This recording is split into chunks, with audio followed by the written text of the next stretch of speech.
यूं ही नहीं मैं बन जाता हूं। कुदरत के कोने कोने से खूबियां खोज लाता हूं। गुणवत्ता की गहराइयों का गोताखोर हूं मैं। यूं ही नहीं मैं रजनीगंधा बन जाता हूं।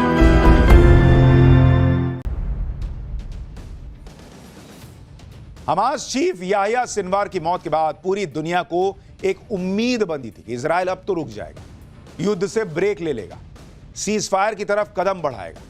लेकिन 2 दिन के अंदर ही क्लियर हो गया कि इजराइल युद्ध रोककर भारी गलती कर देता, क्योंकि इजराइल के दुश्मन भी सीज फायर की आड़ में उस पर पलटवार करने का मौका तलाश रहे थे। ये सुधरने वाले लोग हैं। शनिवार को इजराइल के पीएम बेंजामिन नेतन्याहू के प्राइवेट घर को इन लोगों ने टारगेट करने की कोशिश कर दी। इधर तो हाथ जोड़ रहे थे और उधर धीरे से अटैक कर दिए। हिजबुल्लाह के इस हमले में नेतन्याहू और उनका परिवार तो बच गए, लेकिन उसके बाद इजराइल ने हिजबुल्लाह को बर्बाद करने का भीषण प्लान बना डाला। इजराइल ने लेबनान में हिजबुल्लाह के ठिकानों पर ताबड़तोड़ बम बरसा दिए। इस बार इजराइल ने हिजबुल्लाह की उन बिल्डिंग्स को टारगेट किया जहां से हिजबुल्लाह के आतंकी हथियार खरीदते हैं, जहां से आतंकियों को पैसे मिलते हैं। यानी इजराइल ने हिजबुल्लाह की तिजोरी को ही धुआं धुआं करने का प्लान कर दिया। इजराइल हिजबुल्लाह को पाई पाई का मोहताज बना देना चाहता है। अब हिजबुल्लाह का खजाना ही लुट जाएगा तो वो फिर उसके लिए ना हथियार बेचेंगे, ना हथियार उठाने वाले। हथियार ही नहीं बचेंगे, हथियार उठाने वाले नहीं बचेंगे, फिर क्या करोगे? हिजबुल्लाह और हमास के साथ इजराइल ईरान का भी नंबर लगाने वाला था, लेकिन उससे पहले इजराइल के साथ धोखा हो गया। इजराइल ने ईरान पर हमले का जो प्लान बनाया था वो लीक हो गया। इजराइल के इस लीक प्लान में क्या था, इजराइल ईरान से कैसे बदला लेने वाला था, ये सब आपको आगे बताऊंगा। लेकिन उससे पहले देखिए इजराइल ने नेतन्याहू के घर पर हमले का हिजबुल्लाह से कैसे बदला लिया। सिर्फ 48 घंटे के अंदर ही इजराइल ने हिजबुल्लाह को यह बता दिया कि उसने नेतन्याहू पर अटैक करके बहुत बड़ी गलती कर दी, क्योंकि इसके बदले में इजराइल ने शनिवार और रविवार को हिजबुल्लाह के बैंक और वित्तीय संस्थान को टारगेट किया। इजराइल ने अल कर्द अल हसन वित्तीय संस्था की अलग अलग ब्रांचेस को टारगेट किया। इजराइल के मुताबिक इसी वित्तीय संस्था से हिजबुल्लाह को हथियार खरीदने के लिए पैसे मिलते हैं, यहीं से हिजबुल्लाह के फाइटर्स को पैसे मिलते हैं। इजराइल का दावा है कि हिजबुल्लाह अपने लाखों डॉलर पैसे अल कर्द अल हसन की ब्रांच में स्टोर करता है।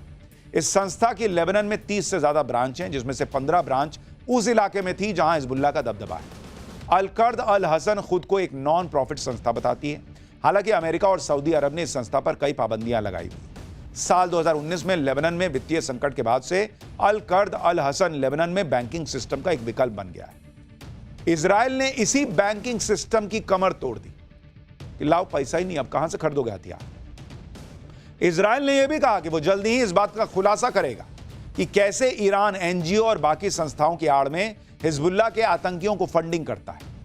इजराइल ने कैसे हिजबुल्लाह को पैसे देने वाले ठिकानों को टारगेट किया, उस पर जरा एक छोटी सी रिपोर्ट देखिए, फिर आगे की बात बताऊं।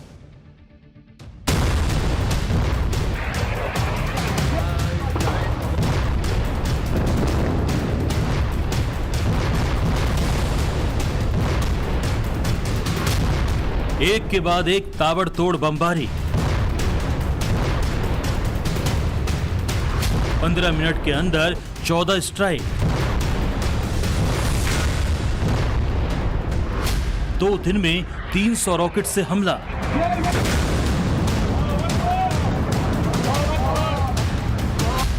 इजराइल ने हिजबुल्लाह की हवा निकाल दी।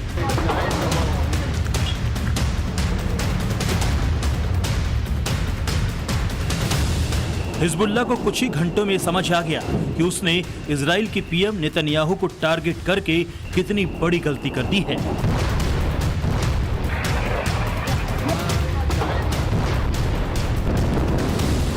शनिवार को नेतन्याहू के घर पर ड्रोन अटैक के बाद इजराइल ने हिजबुल्लाह के खिलाफ सबसे बड़ा ऑपरेशन छेड़ दिया।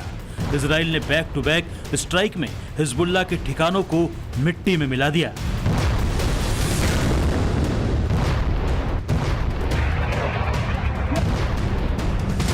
शनिवार और रविवार की रात हिजबुल्लाह के आतंकियों ने दहशत में काट दी। एक के बाद एक बम बरसते रहे और आतंकी अपनी जान की खैर मनाती रहे। 20 अक्टूबर की रात तो हिजबुल्लाह आतंकियों के लिए कयामत की रात साबित हुई।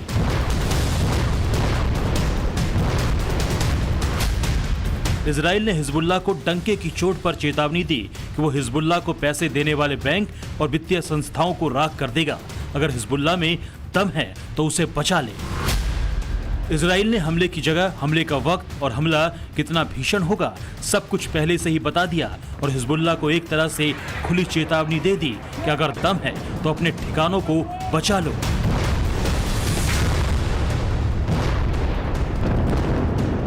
जैसे ही इजराइल ने अटैक से पहले लेबनान के 20 इलाकों को खाली करने का ऑर्डर दे दिया, हिजबुल्लाह ये समझ गया कि उसके ठिकानों को इजराइल से कोई नहीं बचा सकता।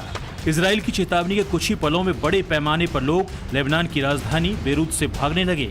इजराइल ने बेरूत और साउथ लेबनान में धमाकेदार एयर स्ट्राइक की। पूरी रात हिजबुल्लाह के ठिकानों पर बम बरसते रहे।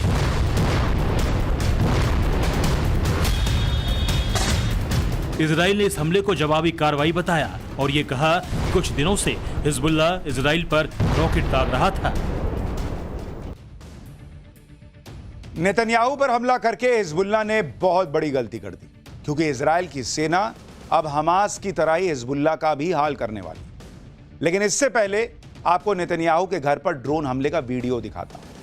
19 अक्टूबर को हिजबुल्लाह ने एक के बाद एक 3 ड्रोन साउथ लेबनान की तरफ से फायर किए, लेकिन इनमें से एक ही ड्रोन नेतन्याहू के घर तक पहुंच पाया, क्योंकि जिस वक्त यह हमला हुआ उस समय इजराइल एयरफोर्स के हेलीकॉप्टर पेट्रोलिंग कर रहे थे।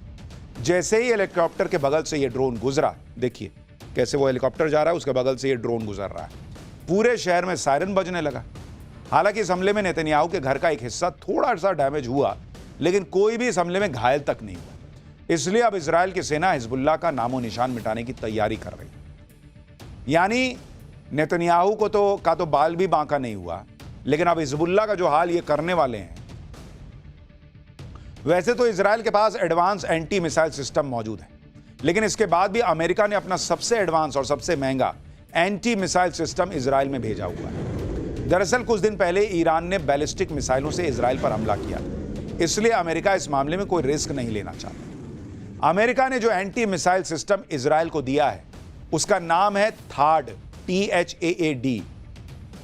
थाड का मतलब है terminal high altitude area defence.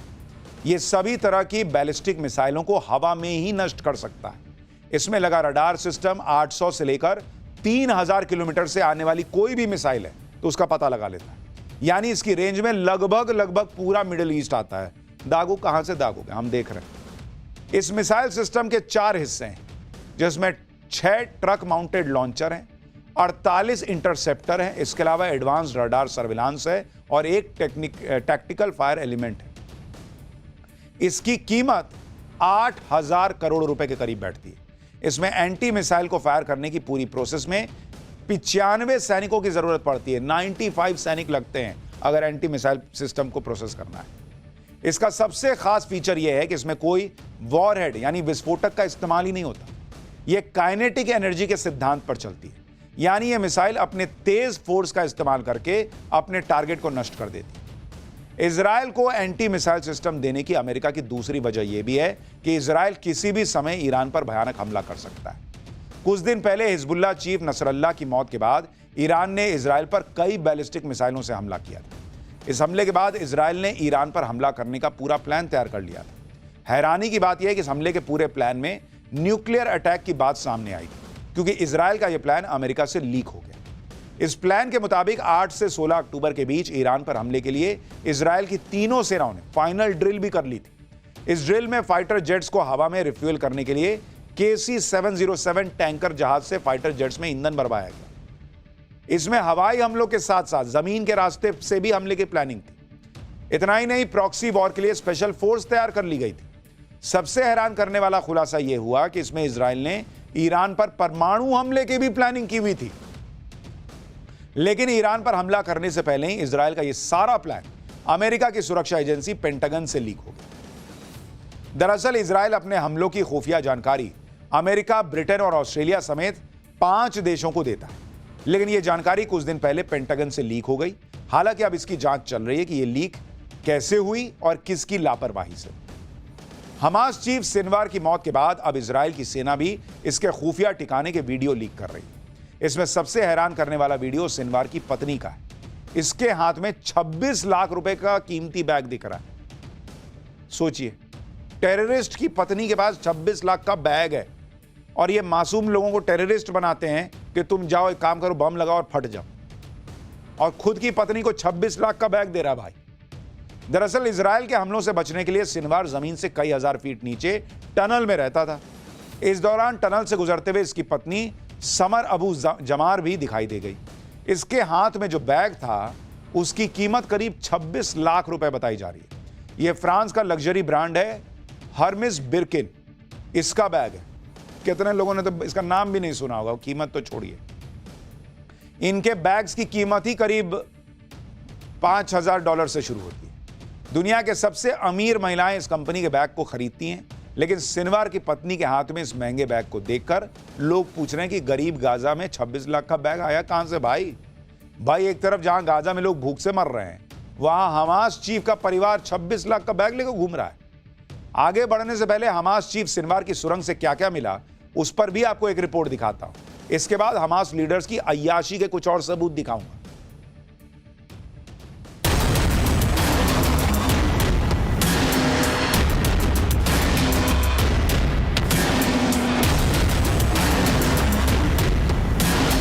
जिस सिनवार ने इजराइल पर हमला करके गाजा को बर्बाद करवा दिया, वो सुरंग में सुरक्षित घूम रहा था। जिस हमास चीफ ने गाजा के बच्चों को भूखा मरने पर मजबूर कर दिया, वो सिनवार सुरंग में दावत उड़ा रहा है। जिस गाजा में लोगों के पास न छत है न खाना है, वहां सिनवार की तिजोरी में लाखों डॉलर्स पड़े हुए हैं, महंगे परफ्यूम का कलेक्शन है, पत्नी के हाथ में लाखों रुपए का पर्स है। सुरंग के अंदर अपने परिवार की लग्जरी लाइफ के सारे इंतजाम हैं। सुरंग के अंदर एक जगह से दूसरी जगह जाने के लिए कार का भी इस्तेमाल है। यानी जिस सिनवार ने गाजा के लोगों को युद्ध की आग में झोंक दिया, वो असल में इजराइल से बदला लेने के नाम पर ऐशो आराम वाली जिंदगी के मजे कर रहा था। गाजा की धरती पर भले ही मिसाइलों की आग बरस रही थी, लेकिन सिनवार सैकड़ों मीटर नीचे सुरंग में आराम की जिंदगी जी रहा था। पिछले 1 साल से इजराइल के हमलों से बचने के लिए सिनवार इजरायली बच्चों को ढाल बनाकर इस्तेमाल कर रहा था। लेकिन 16 अक्टूबर को सिनवार ने सुरंग से बाहर आकर अपनी जिंदगी की सबसे बड़ी गलती कर दी और मारा गया। सिनवार की मौत के बाद इजराइल के सैनिक उसके सुरंग वाले ठिकानों तक पहुंच गए। इस बंकर में सिनवार की एक तिजोरी मिली जिसमें अमेरिकी डॉलर्स के बंडल छुपे हुए थे। युद्ध के इलाके में इतना पैसा देखकर इजरायली सैनिक भी हैरान रह गए, क्योंकि इसी सुरंग के ऊपर लोग भूखे मर रहे हैं। लेकिन यहाँ सिनवार ने अपनी लग्जरी लाइफ से लेकर खाने पीने का पूरा इंतजाम कर रखा है। इजरायली सैनिकों को इस बंकर में रसोई के साथ साथ खाने पीने के राशन का भी पूरा भंडार मिला है। यानी हमास युद्ध के नाम पर मुस्लिमों देशों से जो पैसा मंगवा रहा था, उसका एक बड़ा हिस्सा अपनी जिंदगी को आसान बनाने के नाम पर इस्तेमाल कर रहा था। इसके अलावा बहुत से NGO गाजा की हालत दिखाकर दुनिया भर से डोनेशन भी इकट्ठा कर रहे हैं। लेकिन सिनवार और उसके परिवार की लग्जरी लाइफस्टाइल को देखकर सबको झटका लगा है। ब्यूरो रिपोर्ट, टाइम्स नाउ न भारत। यह रिपोर्ट उन लोगों को देखनी चाहिए जो धर्म के नाम पर